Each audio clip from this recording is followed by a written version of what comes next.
Mammy, Daddy made me a toy car! Exclaimed 4-year-old Tommy, his cheeks flushed with excitement as he raced towards me, busy tending to the garden flower bed. In his hand, he proudly held the toy car crafted from a piece of scrap wood, eager to show it off to me. "Wow, that's really cool. Daddy did a great job." I praised him while brushing off the sawdust from his pants. Just then, my husband, David, appeared in his work clothes, smiling. "This is wonderful," I commented. David, a bit shyly, responded, "I just happen to have the right scrap wood."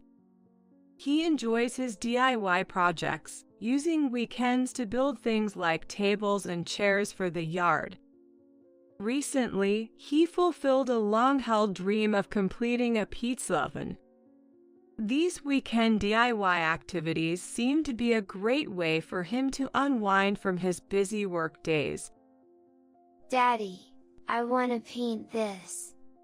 Tommy looked up at David. Sure, we don't have natural paints for toys. Let's go to the home improvement store and see if we can find some. David suggested, patting Tommy's head and turning to me. I'm Elizabeth Johnson, a 35-year-old. I'm currently a housewife, but I used to work as a clinical laboratory technician at a hospital. But I quit my job to focus on family life after getting married and having Tommy. We're a happy family of 3, living contentedly with my kind, DIY-loving husband, 7 years my older, and our adorable son. After buying some paint and gardening supplies at the home improvement store, we stopped by a grocery store we don't usually visit to pick up ingredients for dinner. As we browsed the aisles, David and Tommy both excitedly agreed on steak for dinner. Soon, Tommy ran off towards the candy aisle. Then David followed Tommy and said, "I'll keep an eye on him. Take your time shopping." While I was selecting beef for the steak, I was startled to hear my name. "Elizabeth?" I turned around in surprise to see Rachel Adams, a high school classmate, standing there with her shopping basket. "Rachel?" I was shocked to see her, and memories of unpleasant high school experiences flooded back. "Elizabeth's lunch is so cute," my friends would say, admiring the creative touches my mother added to my lunches. Like a bear character made with ketchup on a hash brown or tulip-shaped sausages. My lunches weren't elaborate, but they were always lovingly prepared with playful details. I always tell Mom it's embarrassing for a high schooler, but she won't stop. I'd grumble, trying to hide my embarrassment. My friends would reassure me, "It's fine, it's enviable."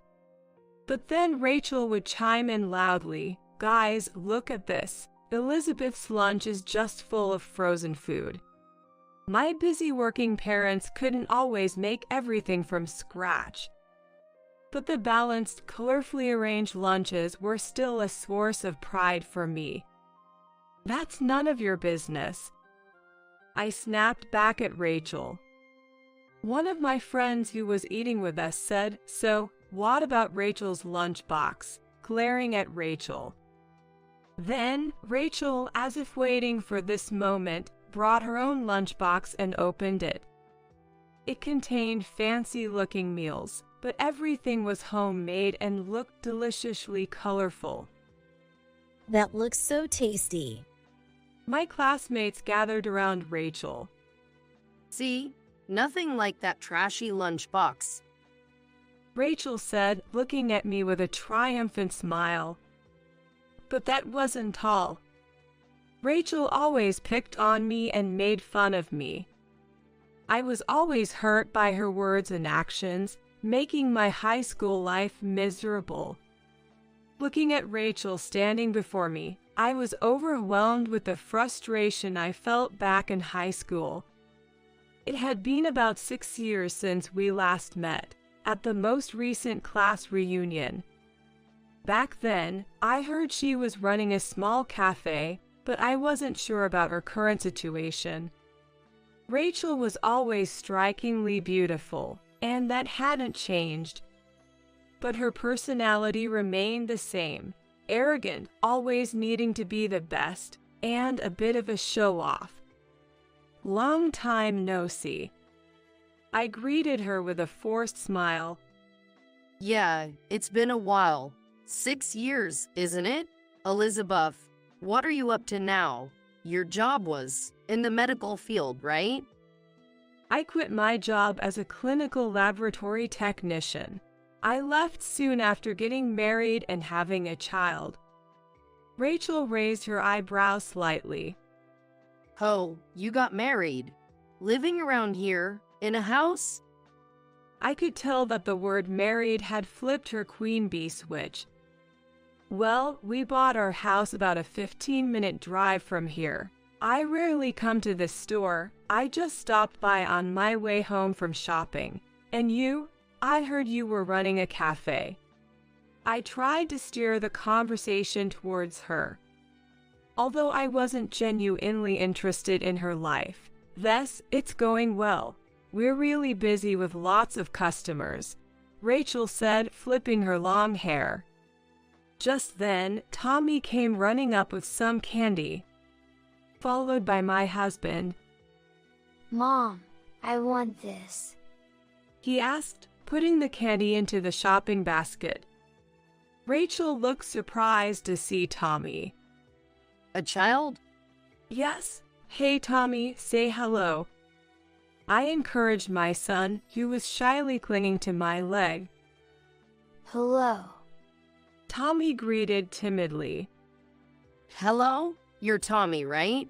It's great you can greet people properly, huh? Rachel looked puzzled at my husband standing next to me, then turned her gaze to me. Oh, this is my husband, David. She was classmates in high school. Rachel Adams. I introduced them to each other. My husband smiled politely and greeted her warmly. Nice to meet you, I'm David Johnson. But Rachel looked at him as if he were something dirty, scrutinizing him from head to toe. That outfit. Sorry about this. I was in the middle of some carpentry work and decided to head out suddenly, hence the attire. My husband explained with a chuckle. Rachel then smirked and turned to me. The guy I'm dating is an elite doctor at a university hospital. Compared to that, who, Elizabeth? I couldn't believe her words. What are you talking about? My husband calmly interrupted me and asked Rachel. Which university hospital would that be? The university's cardiovascular department. She said that boastfully. My husband and I exchanged glances. Really? Cardiovascular, you say? What's his name? Michael Thompson. Why? Rachel looked confused. Thompson, I know him. Huh? Rachel's face stiffened. Oh, he is my coworker. He works in the same department as me. I had no idea he had such a beautiful girlfriend. Coworker? Watching Rachel stumble over her words. I'm surprised. My husband is an associate professor at T University's affiliated hospital, specializing in cardiology. So he's Rachel's boyfriend's direct supervisor? I said hesitantly. Rachel stumbled over her words. What? Associate professor? But you said you were doing carpentry work? These work clothes. My husband loves DIY on weekends. He even built a pizza oven in our garden. My husband and I shared a laugh at that. So that's why you were in work clothes. Well, I mean... Rachel stammered, her face turning bright red with embarrassment. Please take good care of my boyfriend. She said that, leaving the scene quickly. My husband and I exchanged looks of disbelief. What was that about? He chuckled, tilting his head. I responded with a shrug. Tommy, imitating us, also tilted his head and said, "I dunno," which made us burst into laughter. As we were about to get into our car after shopping, we heard a voice, "Excuse me." Surprised, we turned around to see Rachel standing near the car, tears in her eyes. David instinctively stepped forward to shield us. What's wrong? When my husband said that, then suddenly squatted on the ground and apologized. I'm so sorry for what I said earlier. In her desperate apology, my husband quickly grabbed her shoulder and helped her up, while passers-by gave us curious looks. What's going on? Please, stand up. It's okay now. Michael, he's working so hard, and I've just insulted his boss. If I've caused any trouble for his career, please forgive me. Rachel sobbed like a child. I approached her and handed her a handkerchief. David isn't the kind of person who lets personal feelings interfere with work. He's not petty like that. Elizabeth. Taking the handkerchief and looking at me. Actually, Thompson is doing quite well in his job. Regardless of how I feel about your earlier behavior, it has nothing to do with his work, so don't worry. I'm really sorry. Rachel said, visibly relieved, dabbing her tear-swollen eyes with the handkerchief. I was surprised by this side of Rachel I'd never imagined in high school, thinking she must truly love this Thompson. As I pondered this, Tommy stepped forward. Here, cheer up. Tommy said sweetly, and offered her a strawberry-flavored candy from his little hand. Rachel asked, "Really? Can I have this?" looking at me before gratefully accepting the candy with a smile. Perhaps the love with her boyfriend was changing her. I thought about her red forehead and the smile she gave Tommy.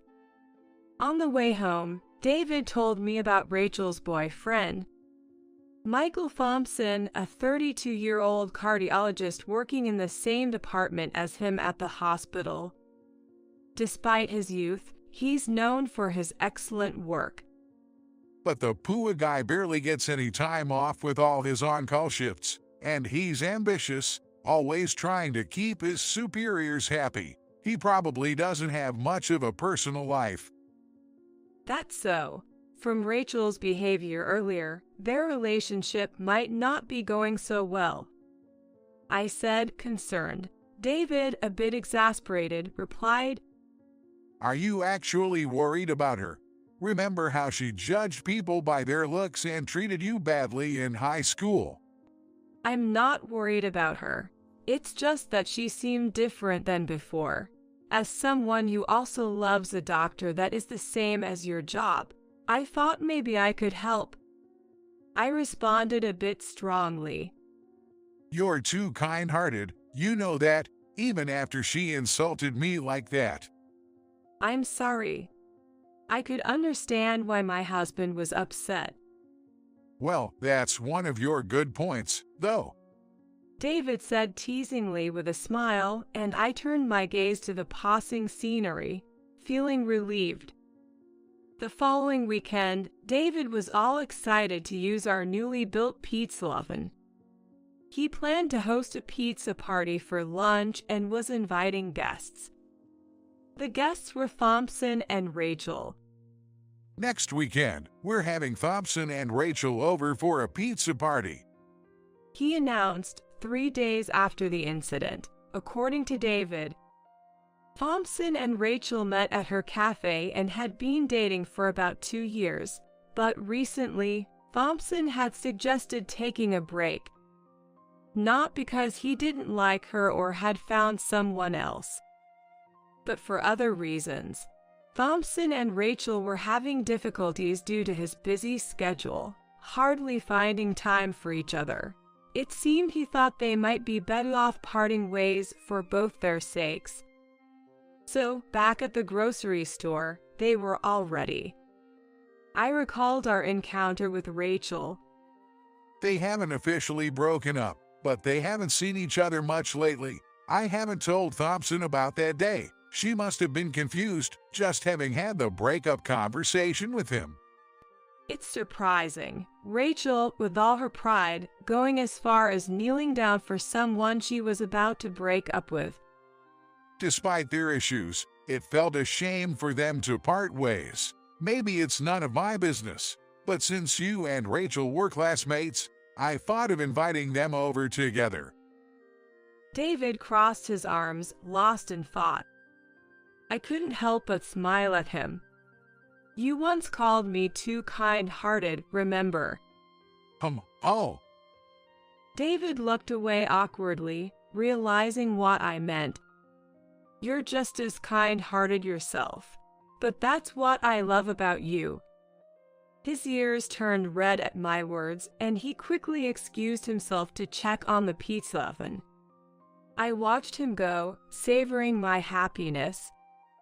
The doorbell rang, and Tommy excitedly opened the door. Thompson and Rachel stood side by side. Thank you for having us. I closely observed Thompson as he greeted us at the door. Thompson was a tall, slender man with pale skin, his sharp, somewhat nervous eyes intensified by the silver-rimmed glasses he wore. My husband is always grateful for your help, I said and offered them to in our house. Please, come in. Rachel, looking uneasy, started about the other day. Don't worry about it, I whispered reassuringly, gently touching her back. Tommy, eager to share his excitement, grabbed her hand. The pizza is almost ready. I helped make it. Rachel's mood lifted instantly. Really? That's amazing. I brought this for dessert. Rachel said, producing a homemade cake from a paper bag. It was beautifully presented, a testament to her cafe-owning skills. Thank you, Rachel. Do you serve this cake at your cafe? It looks delicious. As I said, she looked at me with an apologetic expression. I'm not running the cafe anymore. I'm sorry, I lied the other day. Then, glancing at David and Thompson was chatting in the garden, she suddenly said, I must look foolish, don't I? I've always been pretentious and awkward since high school. I was always envious of you, Elizabeth. What? I was surprised. Rachel slowly began to open up. Her parents divorced when she was in middle school. Her mother, lacking financial means, didn't take her in, so she grew up with her father. Soon after, her father remarried. The stepmother had a young, frail child and paid little attention to Rachel, making her feel increasingly alienated.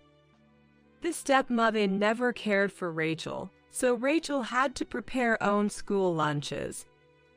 Feeling lost and without a place in her family, Rachel craved attention. I just wanted people to notice me, even if just at school. She realized that she had become self-centered, unable to see beyond her needs. Elizabeth, you were always like a dandelion in spring, so calm and smiling. Rachel spoke with a distant look in her eyes. Really? I didn't think so. That's why people always gather around you. Without even trying, everyone just loved you for who you are. I tried so hard to get attention, but I could never be like you. Rachel turned to me and apologized. That's why I was mean to you, wanting to see you troubled. I'm truly sorry for how I was back then. She continued. Even at the grocery store, you were surrounded by this atmosphere of a kind mother, with a cute child and a caring husband. You had everything I didn't. I felt like I could never match up to you, And that's why I said those awful things? I placed my hand on Rachel's shoulder. It's not about winning or losing, Rachel. You are you. Let's just forget all that happened. I want you to be happy. Elizabeth! Tears welled up in Rachel's eyes. Just then, we heard David's voice. Hey, the pizza's almost ready. Almost ready. Tommy shouted, imitating his father. Rachel and I exchanged a smile and began carrying other dishes and utensils to the garden table. Thompson, having to return to the hospital later, was drinking mineral water. You don't have to go back to the hospital on your day off. Can it wait until tomorrow? David asked, pouring wine into his glass. There are some documents I want to review today. Thompson responded, then continued discussing challenging cases and showing interest in David's research. He seemed to be deliberately avoiding eye contact with Rachel. Rachel was playing with Tommy. I have a question about your paper, David. David interrupted him. Mr. Thompson, Yes, sir. it's important to switch between work and leisure. If you keep pushing yourself, you'll burn out. David chuckled while checking the pizza oven. I knew it, but I want to advance in my career as quickly as possible. Thompson seemed a bit frustrated. Why are you so rushed? Well, it's because Thompson hesitated, glancing at Rachel. I sensed his pain behind his eyes. Is it for Rachel's sake? Rachel looked surprised and turned to Thompson. Thompson remained silent. Suddenly, the garden gate opened and an old man. He is Smith, a kind-hearted 70-year-old neighbor. Sorry to intrude. I called out at the front, but then I heard voices here. Smith, come join us. David stood up and approached him. Smith, holding a bag full of fresh onions from his garden, said, No, I just bought these. Smith, who had a nearby farm and often shared his harvest with us, brought over some fresh vegetables. Wow, thank you so much, I said, just as a loud thud sounded. Onions rolled across the lawn. Then Smith clutched his chest and collapsed. Smith, David and Thompson rushed to him. He was sweating and unresponsive. he has hypertension and diabetes. Looks like a strong suspicion of a heart attack. David said while loosening Smith's clothing. Elizabeth, call an ambulance and contact his family. Right away. I asked Rachel to please look after Tommy. David. He's in cardiac arrest. Thompson announced, starting CPR until the paramedics arrived. Smith, you're going to be okay. The ambulance is coming soon. David kept talking to him. Rachel, holding Tommy tightly, watched the scene, trembling. That's great news. No, it's nothing. Just please take care. David said, handing up the phone and sighing deeply. The family said Smith regained consciousness, and there's no life-threatening issue. That's a relief. We all smiled in relief. Rachel, overwhelmed, sat down. Are you okay? Thompson rushed to her side. Michael, your job is constantly like this. And I was just thinking, being a doctor's wife looks good. I was so foolish, complaining about not seeing you enough, not understanding how hard it is to be responsible for people's lives. I'm so sorry for everything till now. Rachel was tearful. No, if I had been more capable at my job, I would have been there to support you when you had to make the big decision to close the cafe. I always left you feeling lonely. I thought you couldn't be happy with me. That's why I suggested we take a break. David and I exchanged glances and quietly left them to talk alone. Dr. Johnson, Elizabeth, thank you so much for today. Thompson and Rachel greeted us at the door. They both had warm, gentle smiles. Come again, Thompson. Next time, leave work behind. I will. He replied with a shy smile. Elizabeth, thank you. Please say thank you to Tommy too. He'll be sad you're gone when he wakes up. He's really taken to you both. Please make sure to visit again. Rachel nodded with a smile and left with Dr. Thompson, looking very much in harmony. They had talked things through and realized how important they were to each other, deciding to start over from scratch. Rachel also mentioned she was planning to reopen her cafe. David and I sat on the deck chairs in our garden, sipping the remaining wine. Being a doctor's wife must have been tough for you too, right? David said apologetically. Yes, it was. You were always so busy and hardly ever home. I had no one to talk to about Tommy. David listened, looking down. But remember what you said when you proposed. Trust me, that's why I decided to always be by your side, no matter what.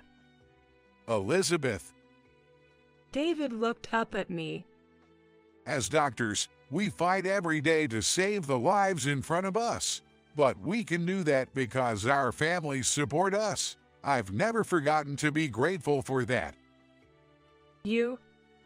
Even when I can't be there, I always care about you and our family. I want you to keep trusting me and stay by my side. David said, gripping my hand firmly. Likewise, I'm counting on you for the future. We smiled at each other and raised our wine glasses, toasting to our family's happiness.